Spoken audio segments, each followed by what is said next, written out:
Guys, I'm excited. I don't know what I'm doing at all.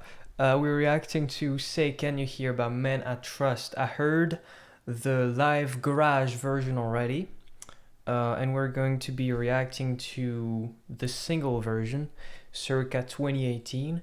I'm still in Key of Gibbs' great concept, and let's just get right into it.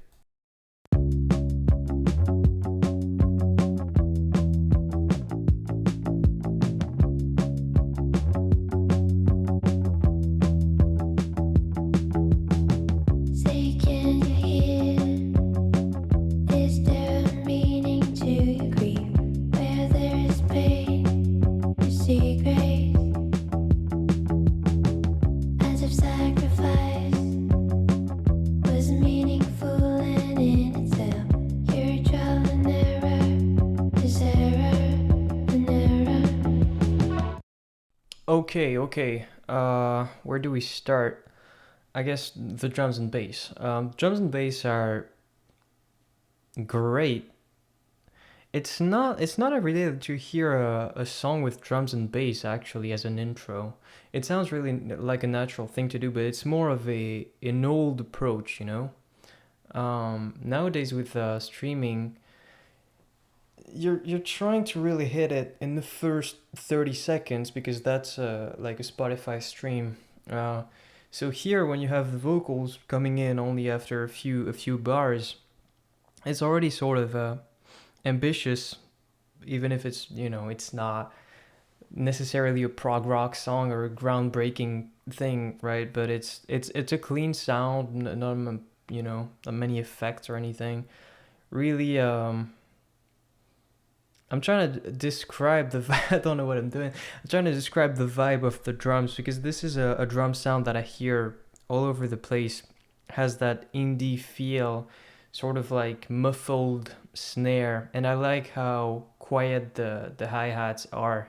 I think that's pretty cool. You can barely hear him at the volume I'm listening, and so it almost feels like he's just playing with a kick and the snare and a few toms. And the toms are really clean. The toms almost sound like they've been recorded separately. I don't think that's what they did because they also sounded sort of like that in the garage version. I think it's just like a lot of compression and miking up the toms pretty close, but they sound very clean. Like the intro is super clean. Bass player is playing with a pick, and then vocals come in, and that's where it gets interesting because I don't know what the effect on them is.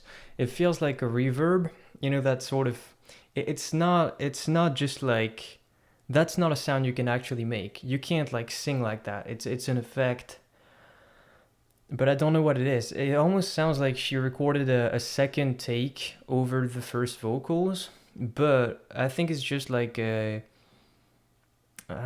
maybe tape delay simulator or something like that, where it sounds like this old sound that would happen from the feedback of having the monitors near the musicians, like in the 60s and stuff. Um, Really short delay or reverb. Absolutely beautiful. Works really well with her voice. I'm gonna check if this is actually working. OBS is collaborating this time, and it's really quite awesome. Don't trust anything I say, like about the feedback 60s reverb thing. I have to look that up. I remember it being maybe about tape or something. I don't really know. Okay, I'm not Gibbs. I'm just trying to do something here. So let's hear the chorus. Staying at the end of a hallway. Dozens of doors you never tried open. Narrow vision, you're the scapegoat. Try to fix things that have never been broken.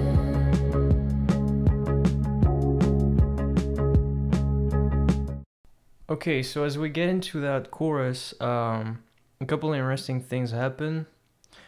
The drummer switches to the ride instead of the hi-hats, and it's actually it changes the whole sound quite a bit because, as I said, the hi-hats were really quiet before, and so they were barely even part of the sound. But the rides here are much more present, and actually that's a thing with rides, especially if you hit really the bell of them, like the center.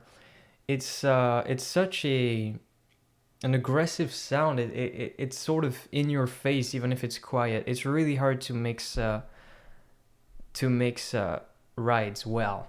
And here I think it really works. And same as the drums, it almost sounds like it's been recorded separately, you know.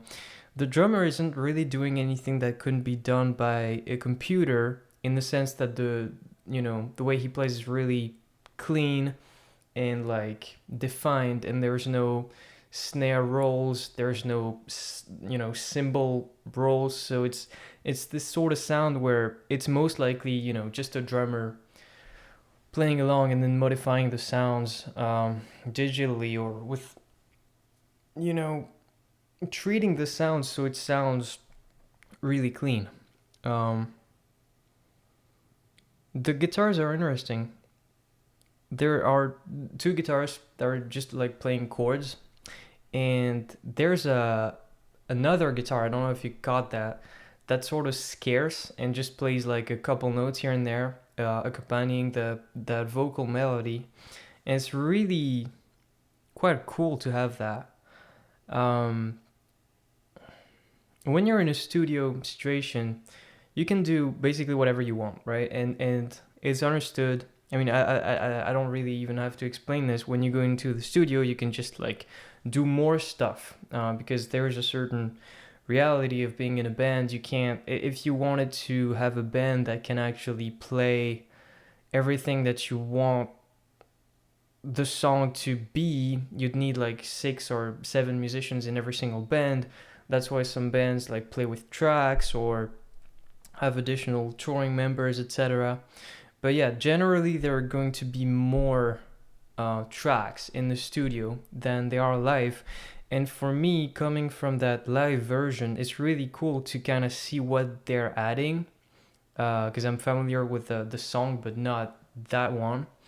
And the second thing that really stands out from that live version is the harmonies, the higher harmonies that the singer does. Her delivery is so like flawless, but also effortless. It's sort of like you don't really hear that and then go, "Oh my God, what an amazing singer!" You know what I mean? She's not about the technicality just yet. Like she's not belting or anything. She's sort of just chilling and delivering those words, and the harmonies are right on, and the rhythm is right on. The rhythm actually of that melody is awesome. Like do do do do do do do do. It's pretty syncopated. I think I'll switch to the piano here actually to show you. All right, so here's the melody.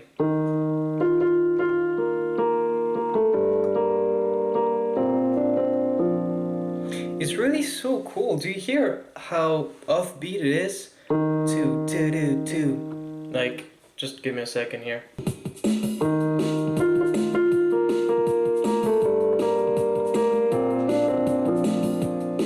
It really goes against the typical thing that you could do in this situation. Let's talk about that, the typicality of it.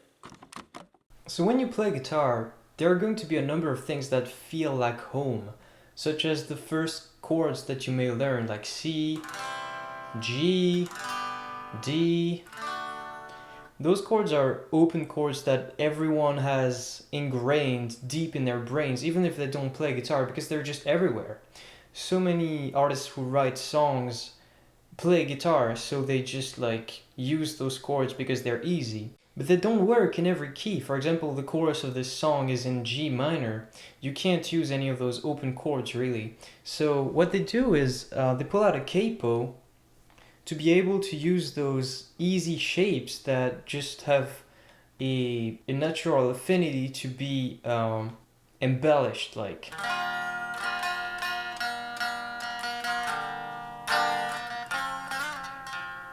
Something like that. I don't know. I don't know the song exactly, but what that does, it makes it feel home because of the shapes that are used, and it allows them to play things that are more complicated without getting like impossible stretches on the guitar. So this specific type of songwriting and chord progression and capo usage can really be frowned upon if you're like an elitist douchebag, you know. Especially guitar players, obviously, who are really versatile and sort of think this is just an easy way to get things done. But what they do in this song is they don't actually go the easy way with the melody, at least. They give it this sort of bouncy feel, so it you feel home with the guitars and you feel really in a sort of friendly, simple environment. But then the melody sort of keeps you on your toes. Let's keep listening. You're self-absorbed, raving about your cryptic ways, aren't willing to change old grudges, hoping for your turn. All the basement stories you heard, waiting for the world to bend around you, staying at the end of a hallway.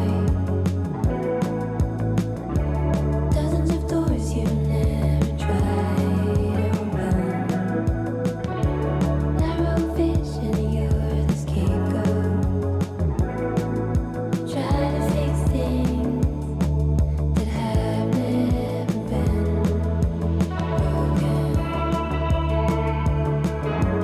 Waiting for the world to bend around you. Waiting for the world to bend around you. Waiting for the world to bend around you.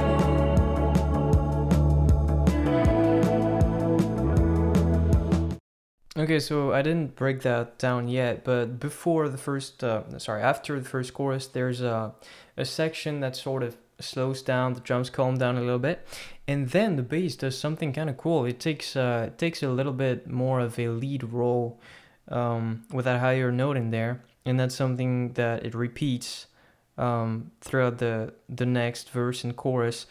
There's really not much that changes apart from those cool like synth textures, but then there's the solo, and that's really really interesting. It's a guitar solo, but there's a octave in there that I can't really say. I don't know how they did it. It feels like it almost sounds sort of like a piano, but might be just a pitch shifter that picks up that higher octave. Really cool sound. It sounds like we're about to get into a next chorus here. Let's keep listening. Staying at the end of a hallway, waiting for the world to bend around you. Dozens of doors you never tried, waiting for the world to bend around you. Narrow vision, you're the scapegoat, waiting for the world to bend. Try to fix things that have never been broken.